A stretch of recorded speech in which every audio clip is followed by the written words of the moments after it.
All right. Welcome in, everybody. Thanks for joining us for part three of the series on independent parties, independent left parties in America, and the third and final sort of scripted session. Uh, so again, to go through the overview of what this series has been, started with sort of an overview of what a political party even is and how American political parties are weird, and that this creates lots of problems for the left. And then I did a second round going through some concrete examples of third parties that attempted to break with the Democrats in the past, most prominently the Socialist Party of America in the early 20th century, but also many others. And then part three is about DSA electoral strategy specifically, which is the one we are on, which I initially pitched this as modern DSA, meaning the last decade of DSA, which we will get to a lot of that, but I ended up with a bunch of the prehistory of that because I think it's like useful to talk about. Also, I like talking about old DSA because I think it's fun. But yeah, people should know about it and it feeds into what we're going to talk about in an interesting way. And then the plan for part four was an open political discussion, which now, given Zoran winning in New York, I think there's probably a broader appetite in the chapter for some sort of a discussion around electoral politics and electoral strategy. So we'll see how that's going to come together. I think there's some coordination that probably needs to happen there. Um, Community agreements, folks mostly here know them, but we use progressive stacks. Step up or step back, depending how much you tend to be dominating conversation. Think about why you're talking. Use I statements. One speaker, one mic, so don't interrupt. Try to actively listen rather than just waiting to say your piece. Ask questions, assume best intentions, but challenge people if you need to, and learn by making mistakes.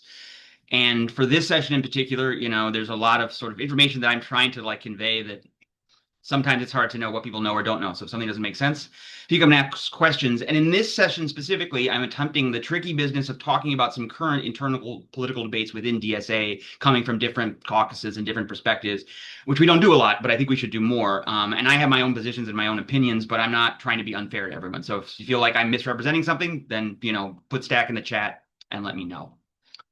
All right. So the topic today, the broad overview of what I'm going to talk about is first, these are sort of three intertwined themes. There's the history of what DSA's electoral work has been from the founding era of the organization to today, with emphasis on the last 10 years. Within that, there's some changing perspectives on how we engage in electoral politics, what kind of races we're involved in, how we are involved in them, how they relate to other non-DSA forces, and also competing visions of how we relate to the existing party system and specifically the Democrats and how independent we can be or want to be from Democrats and how that fits into our strategy. And to review what I did in the last couple of sessions, which are recorded for anyone who wants to go and check them out, the Democrats aren't a workers' party. We know this. They all aren't really a party at all in the sense of being accountable to a membership that can democratically elect and, hold to account its leaders. And U.S. election law gives the Democrats a lot of advantages and makes it very difficult structurally for third parties to break into the system, which we saw sort of the ins and outs of some of that in the last session.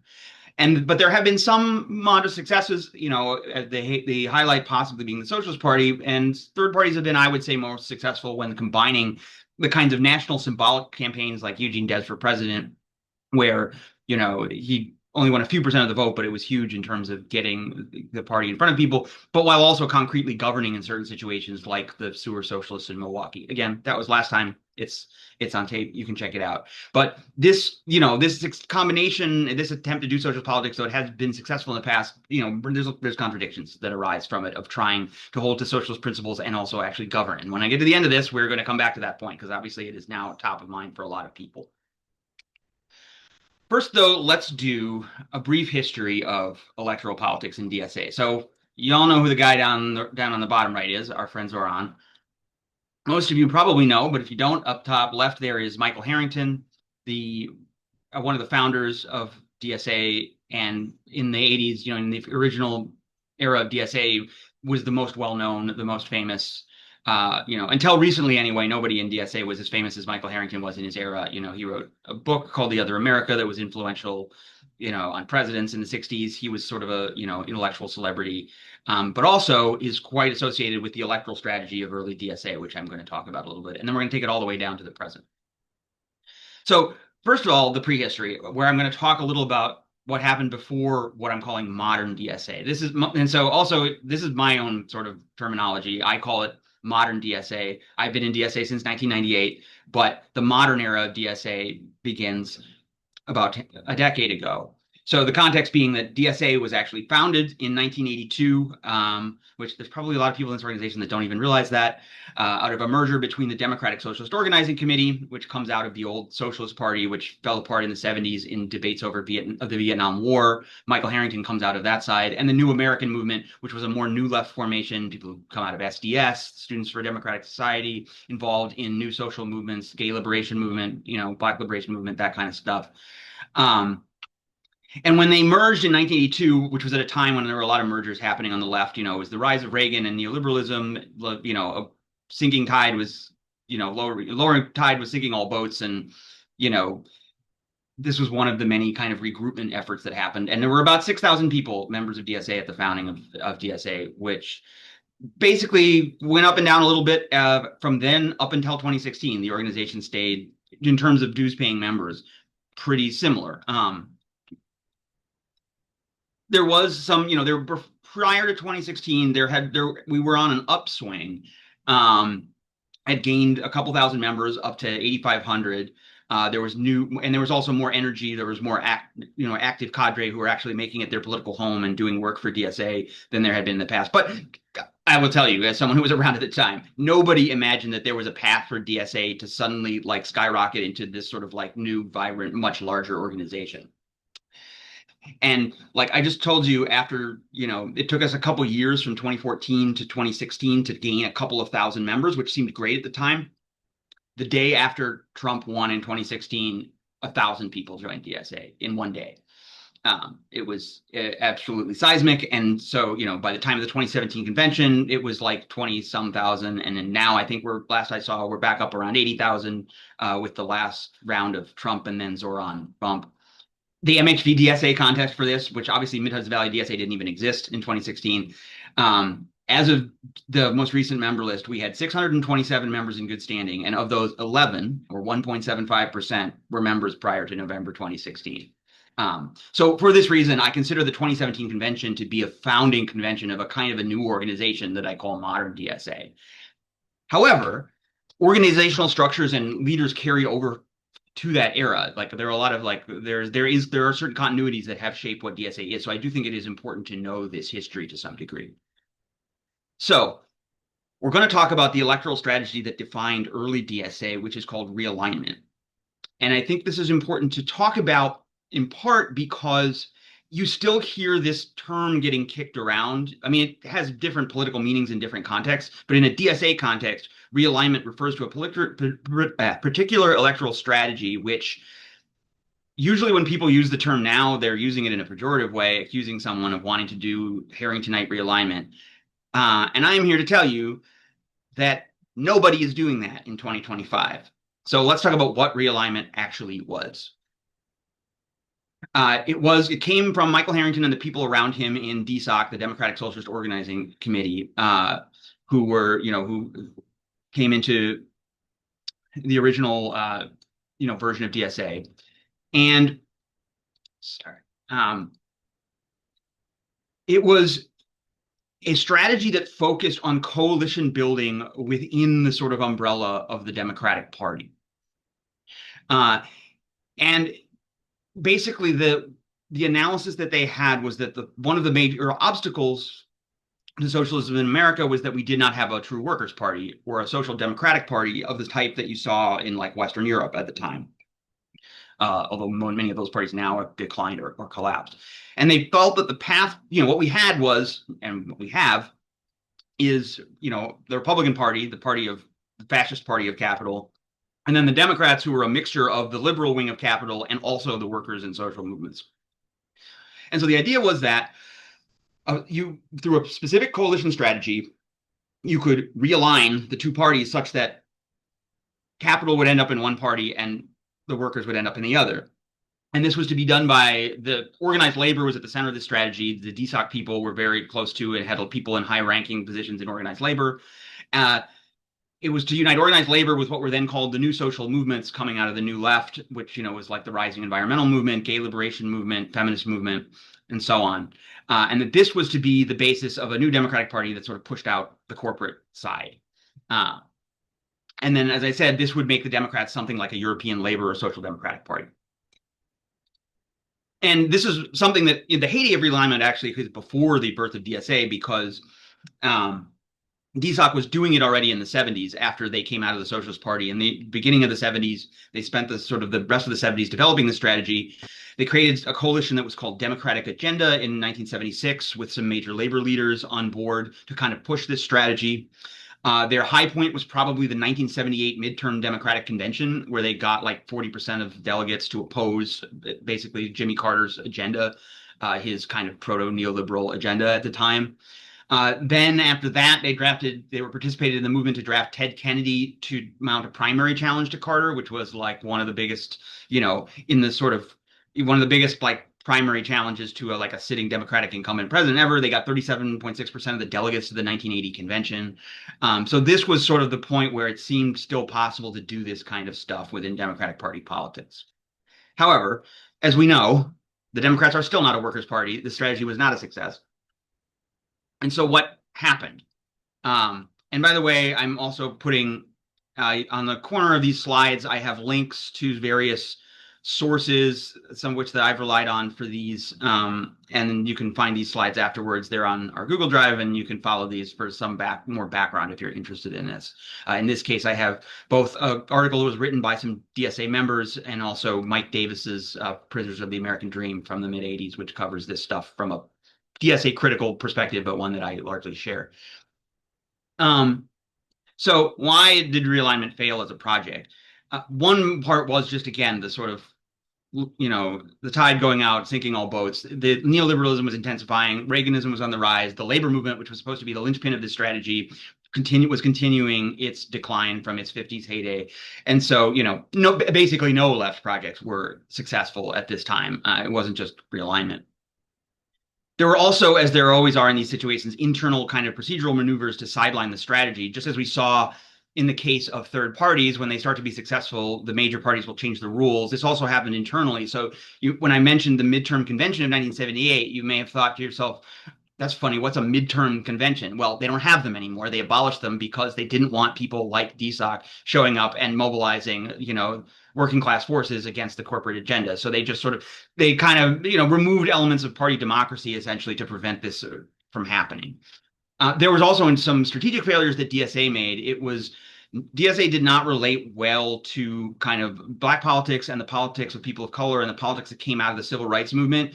And this really came to a head in 1984 with in the 1984 primaries to challenge Ronald Reagan, when the first Jesse Jackson campaign happened, which was a huge deal at the time. I could do a whole session just about the Jackson campaign. It was quite an interesting phenomenon. Jackson was not a socialist, of course, but he gathered a strong working class and people of color base, and also attracted a lot of people who came from other parts of the non-DSA left, sort of the communist left, that had seen their projects kind of collapse or go by the wayside. And many of them were more concerned with third worldism, Black liberation, things that DSA was historically weak on, supported Jackson. Whereas DSA, though there were internal debates and people like Manning Marable who upheld, the idea that DSA should be backing Jackson in this situation, they instead go with Walter Mondale, who was closer to the traditional sort of AFL-CIO union leadership, which the DSA people still sort of felt were the people they needed to be on side with in order to pursue the strategy. Mondale, of course, loses horribly to Ronald Reagan, winning only the state of Minnesota. And I think this is for me really when realignment as an actionable strategy pretty much dies. Like, Michael Harrington died in 1989, and then, DSA kind of went into its own kind of probably its lowest period, I would say. Maybe I'm just biased because it's right before I joined. So I can't say that the time when I was around was the absolute worst. But what happened in this period is that you had a turn.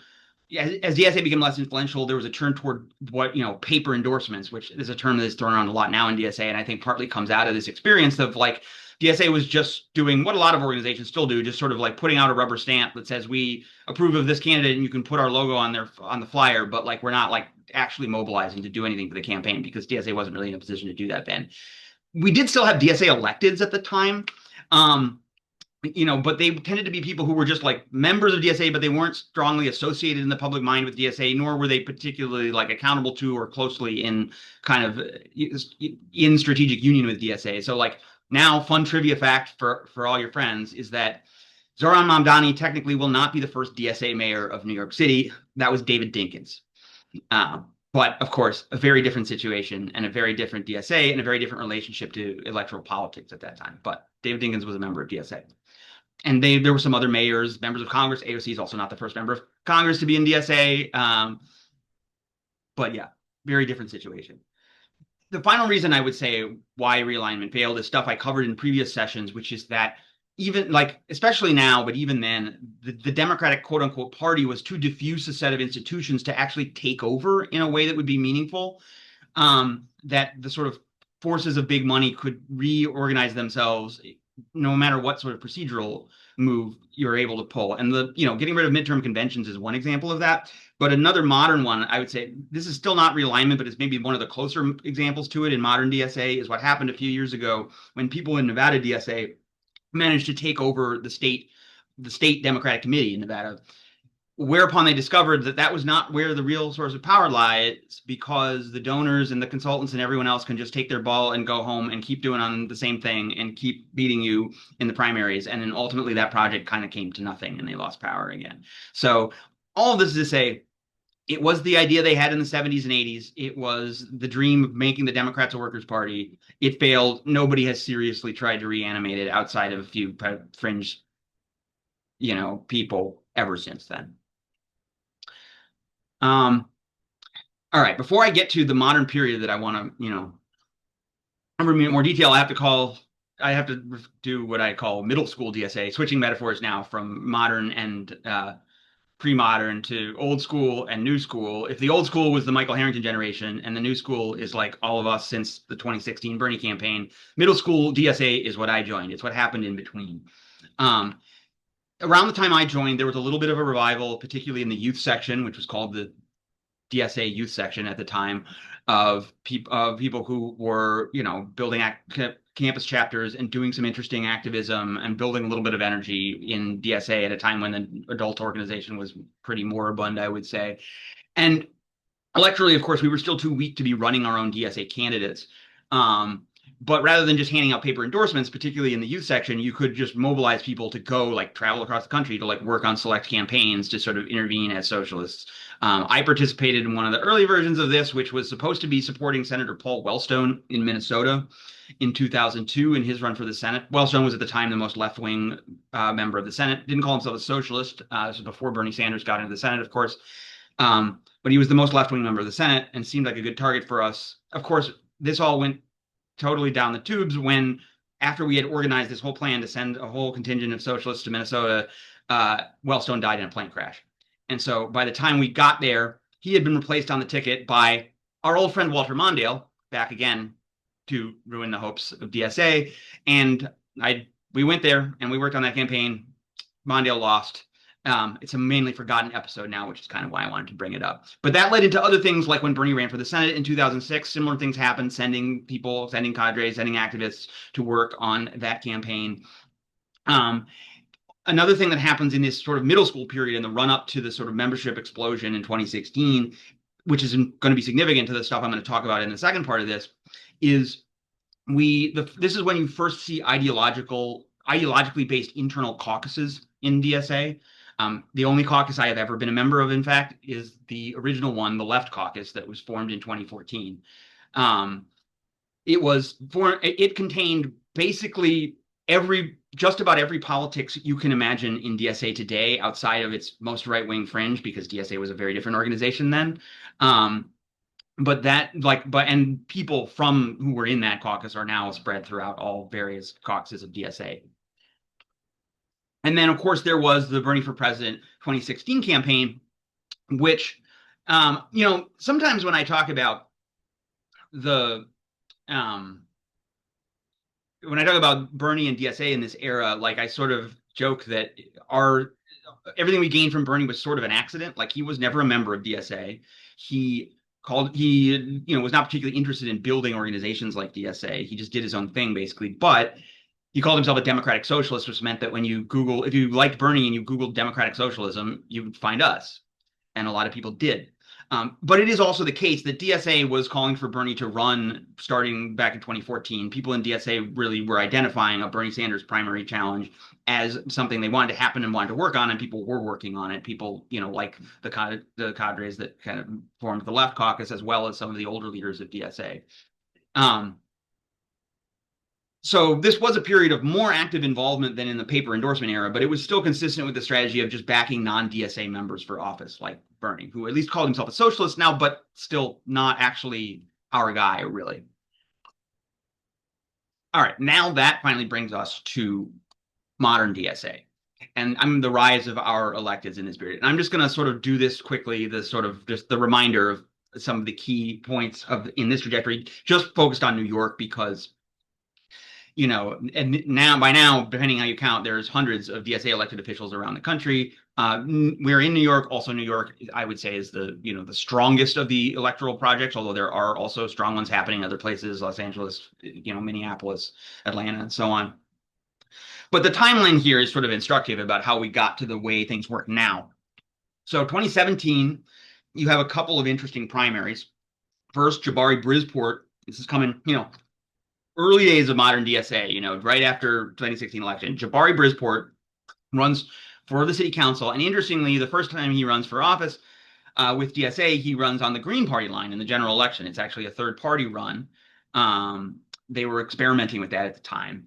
And he won 29% of the vote. He lost, but he won 29% of the vote, which for someone running on a Green Party line is crazy good. Like he didn't win, but it showed that not so much that the strategy of running on the Green Party line was correct, but that DSA had some juice and that had something going electorally. The other campaign, of course, that's significant that year is Kader Al-Yatim, who ran for the city council in Bay Ridge.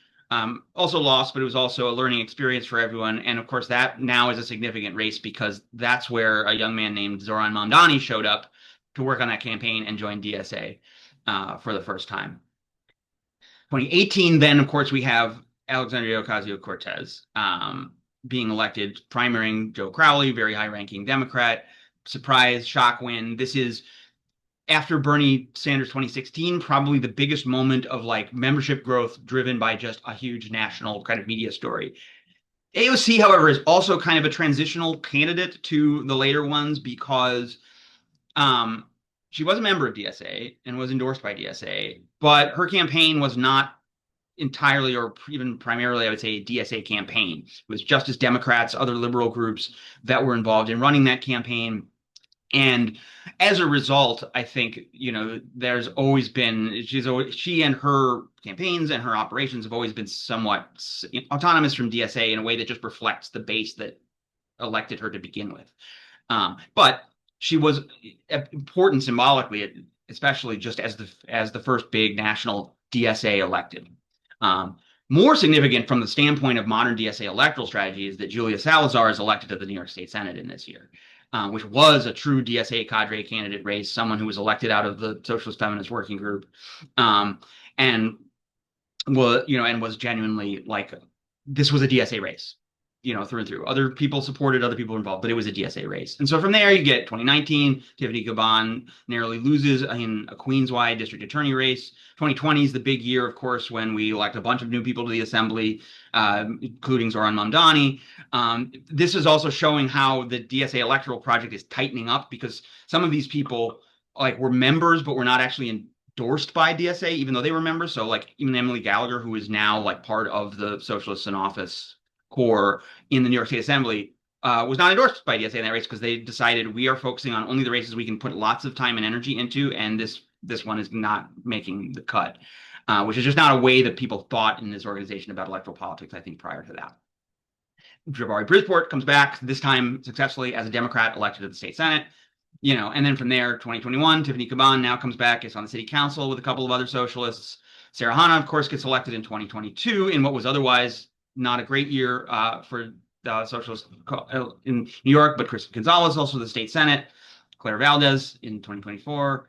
Spelled that, sorry. And then, of course, we come to now, which I'll get to the significance of this later, Zoran Mondani winning the New York City mayoral primary after everyone thought this was not going to be possible. So just to set up that sort of trajectory is just to set up this run, my attempt to run through the debates that have gone on and some of the theories that have emerged around electoral strategy and the party question, like, are we a party? Are we making a party? What's our relationship to the Democrats in the modern era? So what I would say are the characteristics based on what I've sort of just described of the modern DSA electoral strategy are one, the redefinition of the DSA endorsement to represent real commitment of resources and large scale organizing effort and moving away from just doing paper endorsements. And there's actually now in some of the stuff that's coming before the convention, the National Convention in August attempts to push away from the places where people still do paper endorsements to discourage people from doing that. And there's a strong preference for candidates who are not only socialists, but DSA members and DSA, cadre, ideally, compared to the earlier eras.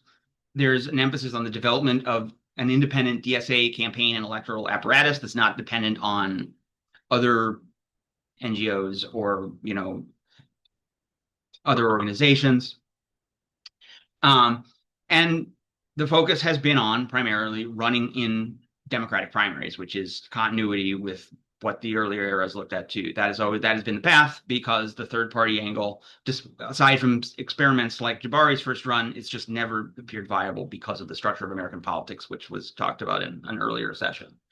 The continued debates, I'd say, that are sort of like run through a lot of what we talk about now are around questions of organizational independence, this question of political independence, quote unquote, and the other one on what people sometimes talk about as like accountability for elected officials in the organization. So before I get to sort of the theories of organization, basically, I'll just go through those couple things first. So political independence, this is used in a lot of different ways, but in the context of DSA electoral politics, I would say it's about what would it mean for DSA to be independent of the Democrats, especially, or to be independent, sort of an independent force as DSA in electoral politics.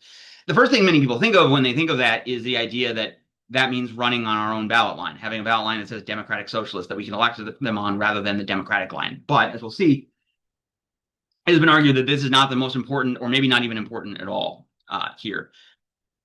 There is still some movement in this direction. So there's a resolution coming up at this in the electoral consensus resolution. One component of it at the National Convention this year is going to be creating a commission to seek out intentionally candidates who can run either in nonpartisan elections or as independent candidates to try to test the waters again of doing non-democratic primary strategies. Now, there is always the idea, and I need to set this up to set up what follows, of the idea of we need to make a quote-unquote clean break with the Democrats, meaning we stop participating in Democratic primaries, we do what it takes to get our own ballot line, we set up DSA as a proper party in that sense. However, I would say the clean break, because of all the structural impediments to third parties and the advantages that the Democratic Party has with its state-run ballot line, the clean break has always just had a pretty fringe constituency in DSA. People will bring it up now and then, and people from outside DSA will attack us for not doing it, but it's a pretty marginal thing. However, a lot of the other things I'm about to discuss exist playing off this concept of making a clean break with the Democrats. All right.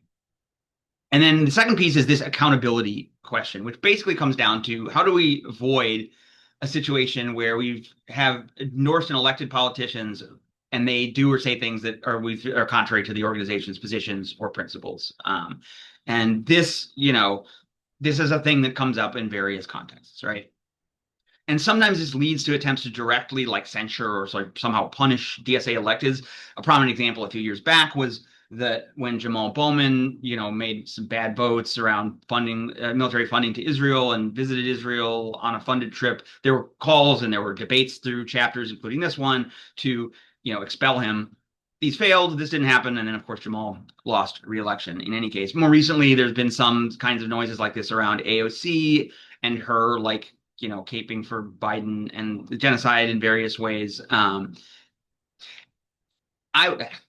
Now there's lots of opinions about this in DSA. I'm sort of just showing my own hand here. My view is that like this is not the best way to do things for a bunch of reasons because it's like dealing with it when you have a crisis rather than avoiding the crisis. But also the examples of Jamal Bowman and AOC are bad examples for modern DSA strategy because again, like I said with AOC and similarly with Bowman, they were elected by coalitions that include a lot of people beyond DSA. They were not sort of DSA cadre people who felt we were their political home. And so there was never going to be the kind of relationship that really allowed the kind of, discipline, quote unquote, over these officials that some people in the organization seem to want.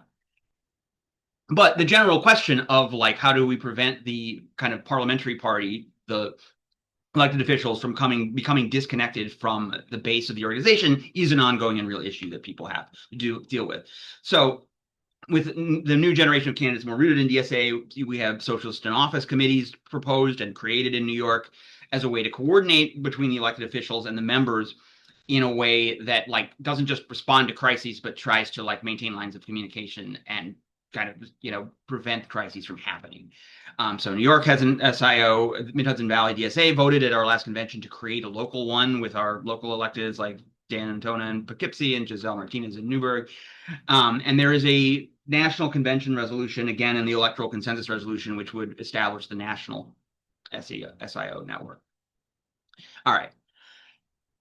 All of that being said, I can get to sort of what I wanted to lay out as some sort of terms and some like arguments that float around in DSA electoral discourse that people should know where they come from and what they mean. So the first one is what is usually called, I think, the party surrogate idea. And this is an idea that mostly stems from a 2016 Jacobin article that Seth Ackerman wrote called A Blueprint for a New Party, which is linked here, that laid out basically a way of avoiding what he called the ballot line trap, which is this whole thing that third parties face, which is that if you try to run on your own ballot line, you have to do so under circumstances that are very disadvantageous to you because of the way the system is set up to favor the Democrats and Republicans, and which sucks you into the enormous waste of time and resources just to maintain the ballot line rather than actually like talking to voters about issues and organizing. And what Seth proposed was that even though it initially appears like, what makes you a real party is you have your own ballot line, right? That's not the important thing. What we needed instead was a national political organization that would have chapters at the state and local levels, a binding program, a leadership accountable to its members, and electoral candidates nominated at all levels throughout the country. What ballot line they ran on would not be the most important thing. In many places, it would be the Democratic line. They would run Democratic primaries. Where nonpartisan elections or third parties make sense, you do that. But that's all downstream of having the organization that the candidates are a part of with the program, with a democratic process to relate leaders and elected officials to that base. So, and interestingly, Seth notes in this article, this was, you might ask, why didn't anybody think of this before? If this is such a great idea, why, people have been trying to build third parties or pseudo third parties forever. One thing he notes is that the deregulation of campaign finance is partly what enabled this strategy. The Citizens United decisions and other decisions that had the effect of allowing the flood of billionaire money into politics. But another thing it did is allow a structure like this to exist that could raise money and spend it on campaigns without being officially registered as a political party. And so what was identified here was essentially a way you could do an end run around all the legal restrictions that are placed on political parties in this country. All right. So that I start with because I think that's the foundation for understanding everything really about how the sort of innovations that have happened in DSA electoral politics in the last decade. Not to say it all comes from this one article, but like this general concept of the party surrogate, I think, is what has shaped modern DSA electorally. Now, coming on from that, we have some various modifications or sort of ideas about what way this can go. So if this broadly describes how electoral politics has worked in modern DSA, there's still questions, going back to these questions of independence and accountability, about like where you go with it. So there's where we get the concept of the dirty break, quote unquote, which we talked about a little bit in the past session. This was coined, again, this is playing off the clean break with the Democrats, where you just immediately stop running in primaries and start your own ballot line. this was coined by Eric Blanc in an article that came out about a year after Seth's, which was this article, if it in this argument essentially accepts or at least treats as one viable model the party surrogate model and the focus on Democratic primaries. It's not inconsistent with it at all. It's not a third partyist argument in that way. That's why it's not a clean break argument. It also opposes the sort of like third partyist idea that if you run on Democratic ballot lines, you'll inevitably be co-opted by Democrats and liberals, and there's sort of no way out of this coalition. And instead, in this article, you go to the article, and I talked about this in the previous session as well. Blanc goes through the example of the Minnesota Farmer Labor Party, which was a party that evolved from something that just ran on Democratic and Republican primary ballot lines to something that was actually its own independent party for a good length of time and elected a good number of elected officials. Basically to say the party surrogate model works, and it can work by mostly running in Democratic primaries, but also there's a way to get from that to a true independent third party. And so in DSA, advocates of some version of the dirty break, which would include people from the Bread and Roses caucus, but others as well, would again not dispute the strategy necessarily of running in Democratic primaries, but would say that it is important while doing that to actively work on developing DSA's independent capacity to sort of do all the things a campaign needs, doing things like and replacing infrastructure that is tied into the sort of funding and consultant networks of the Democrats, like, for instance, VAN, the Voter Action Network, which we use for getting lists and contacting voters. And I will note that over the years, on paper, at least, DSA has passed plenty of national resolutions that commit us to, in one way or another, to this idea that in the long run, we are trying to make a break. We are trying to set ourselves up as not the Democrats, even if our strategy right now involves running in Democratic primaries through the party surrogate model. So last convention, we passed the Act Like an Independent Party resolution, which sets goals to do things like building our own voter and volunteer lists, building independent fundraising capacity, launching candidate schools, and ultimately building our own tech tools, which turns out to be a massively complex and expensive undertaking. So we're still at the point where this year's convention has another resolution, which is attempting to move us down the path to not be reliant on Democratic Party tech tools, essentially. So that's the dirty break. When you hear the dirty break, that's what people mean by it, in essence. Now, there's yet another play on this, which floats around in a different faction of DSA, which goes by the name of the dirty stay. And I realize these things get kind of increasingly absurd as you go on, but this is how left-wing polemicism goes. And this one was coined by an old friend of mine from middle school DSA, David Dualde, who's been a leader of the Socialist Majority Caucus, which is, more associated with this kinds of politics. And in what he argues is, in essence, that despite the resolutions I just showed you and the sort of the things that we are committed to on paper, the dirty break is not in practice happening. And he says that people may vote for resolutions calling for more political independence and a workers' party at conventions, but come election time, they vote with their feet and they do activities that center around electing socialists via the Democratic Party line.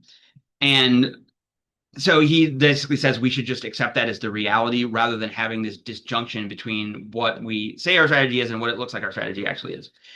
But let me be clear. And David says this, and I agree with him, this is not a return to the realignment strategy.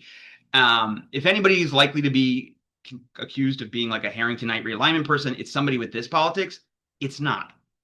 Because realignment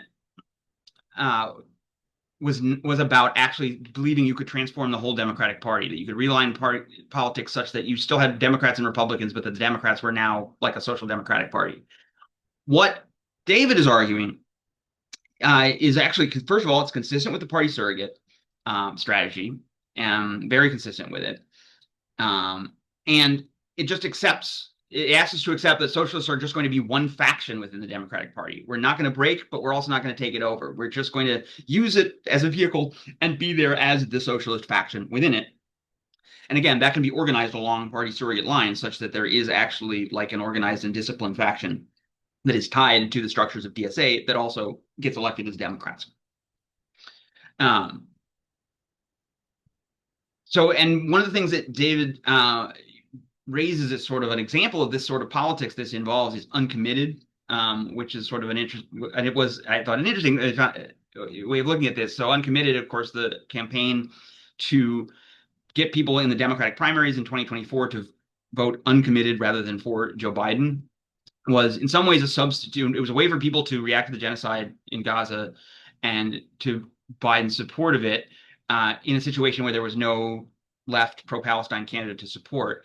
By doing it in the primaries, what it also did was allow a coalition to exist that did not have to tackle the question of what to do about the general election. So you had people involved in this who would never vote for a genocide candidate, whether it was Kamala Harris or Biden, and you had people that wanted to stop Trump by any means necessary and were going to hold their nose and do what they had to do. And that coalition can work when you're in the Democratic primary. It can only work if you think of it as sort of operating as a faction within the Democratic Party. So he brings that up as an example, and he advocates, building a socialist bloc in legislatures, again, without expecting to transform the whole Democratic Party. And I would argue that this is the most similar, that he's correct, essentially, that this is, in practice, how DSA socialists in office structures currently operate. Though that still leaves open the possibility of, do we go somewhere else after this? All right, now to bring us to the end. Fortunately, having delayed this session multiple times, I now get to talk about the aftermath of Zohran Mamdani having surprisingly won the New York City mayoral primary. And here there's, this is up to the minute stuff. I have as a reference here an episode of The Dig that just came out where they're interviewing co-chairs of New York City DSA. And so this is I'm just going to sort of set out my initial reaction to this. Obviously, a lot is happening and a lot is being figured out in real time. And in a few years, we may look back on this differently. But I do believe it is correct to say that Zohran as a phenomenon, as a campaign, as a development within DSA is something new. It represents something different than what I've just laid out as the sort of default of what DSA electoral politics has been, has come to be over the last decade. So previously, New York City DSA strategy, and I think this was reflected in a lot of other places, tended to be more cautious. It targeted legislative seats. It looked for favorable districts where, we thought our candidates could win. I think as part of the, in some ways, that old DSA strategy was reacting to two different bad electoral strategies, or what people thought were bad electoral strategies. On the one hand, the era of paper endorsements where you just give your seal of approval and don't actually organize for people. But then on the other side, the kind of, symbolic protest campaign where you try to use a campaign as an organizing tool in the knowledge that you have no real shot at winning. And so there was a tendency to not pick only sure things, but pick, think very hard about finding winnable races. And so the trying to elect a New York City mayor in 2025, I would say was a break with that emphasis. And I think I think that this just based on what leaders of DSA have said and people on the campaign have said, that this is true, that it was a leap because, look, in hindsight, well, he won, but I didn't think, and I think if you listen to that Dig interview, with the co-chairs of New York City DSA, they'll admit even that nobody thought that this was a long shot. And so advocates of the campaign, like the Groundwork Caucus of DSA, which is another, I would say, close politically to the socialist majority, but distinct in certain important ways. And I've left a link to one of their documents on this slide. They argued that even this kind of long shot campaign could be a valuable way to build DSA and get our message out, and also to reach segments of the working class that are not paying attention to assembly races, that are not coming out for them, to get away from what's sometimes called the triple prime voter trap of running in Democratic primaries, which is that in Democratic primaries, especially for low turnout races and sort of more obscure races, you have to focus on a pretty unrepresentative slice of voters that does not represent the entire working class, people who tend to be more educated, more tuned into politics, more affluent, older, and so on. And that while, you don't totally avoid that in this situation, a mayoral campaign is a very different beast than an assembly campaign. And therefore, this was a way to partly break out of that trap. And I'll just leave it with this, since he just won and we still have to go through the general election and we don't know what's going to happen. But I do think this is probably going to shift things quite a bit in terms of how we talk and debate about electoral politics in DSA. I mean, it's going to raise entirely new issues of co-governance because being the executive of the biggest city in the country is so much different than being a legislator. You know, the how we maintain how it will be possible to maintain a connection between a DSA elected official and the organization, when they have to deal with, you know, contracts for city employees, when they have to deal with the NYPD, which by the way played a major role in destroying the last DSA New York City Mayor David Dinkins. Uh, and then, there's going to be questions of like, what does this mean for our broader strategy? Like, can this be replicated elsewhere? I think it's important to recognize that this is what happens when you take the biggest chapter of DSA in the country and put it all in on an electoral campaign. And part of DSA's strength, I think, has been that we are not just an electoral organization, that we do other things and that we organize outside of and between elections. And so you can't do this all the time. However, obviously, now that we've had a taste of it, people are going to be thinking about that. And thinking about what happens in the next presidential contest, assuming we have elections of any kind by then. Because one of the other things that I think motivated this shift in electoral strategy was this notion that it hurt us to not have a left alternative in the 2024 primaries, not just because of the presidential race itself, but because there's, not having something like Bernie that could galvanize people at that level meant that the strategy of winning the smaller winnable races was damaged as well. And so I think Zoran's win is going to shift how people think and talk about that. But again, this is all what just happened. So this is like up to the minute. And this was an interesting time for me to try to put this together and present this coming after Zoran's win and like a month before the national convention.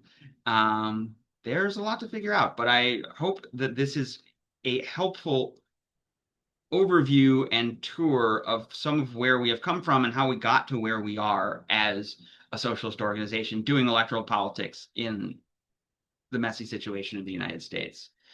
So I guess my quick takeaways here would be that modern DSA has achieved a lot of electoral success running in Democratic primaries while building DSA as its own electoral apparatus on the party surrogate model. We continue to debate about how to maintain our political independence or how we should build it and how to maintain accountability or maintain connection between elected officials and the mass base of DSA. And there's a lot of unresolved questions still about the party surrogate strategy, how far it can go, and whether it is possible or even desirable to ultimately break with the Democrats, if that's something we should even be focused on. And yeah, Zoran Mamdani's mayoral campaign is potentially opening up an entirely new era of DSA electoral strategy. So if I get to do this again in a few years, it may have a totally different cast to it. That is what I got. The plan for this series was next time an open political discussion where, we have some people to kick off maybe, but not a big structured presentation like this. And that's sort of TBD about what we're going to do about that. But hopefully there's some appetite for that because I think there's a lot of interesting conversations to be had. I'm gonna stop it there and let's see. I'll stop recording.